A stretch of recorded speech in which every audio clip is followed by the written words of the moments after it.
Why is depreciation an expense? Well, the definition of an expense is there's either got to be an outflow of economic benefits or a reduction in inflows of economic benefits.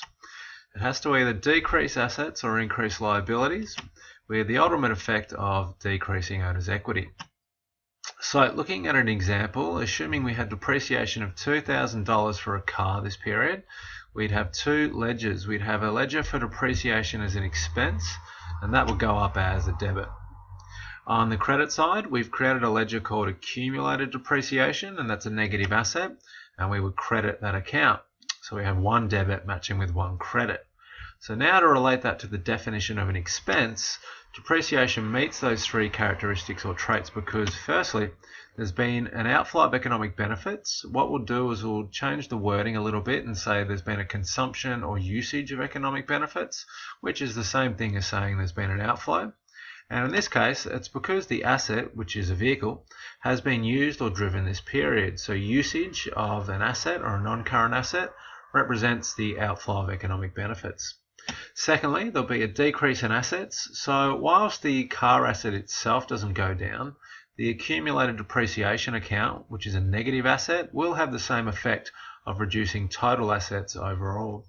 And lastly, this will make owner's equity go down by virtue of the fact that we have an expense account increasing.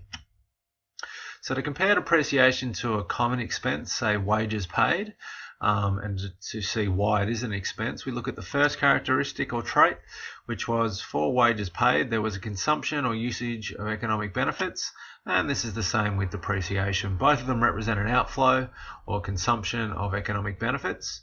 In terms of the wages paid, the usage or consumption of benefits represents the labour that the employees have performed this period, whereas for depreciation it represents the usage of the non-current asset, which in this case was a car.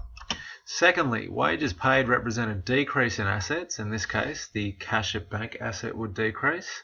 Whilst for depreciation, we said the assets will also decrease, but they'll just do so in a slightly different way. Instead, what will happen is the accumulated depreciation will have the effect of decreasing the car asset overall. And lastly, both of these expenses will decrease owner's equity. Therefore, their effect is similar and they'll both be reported as expenses.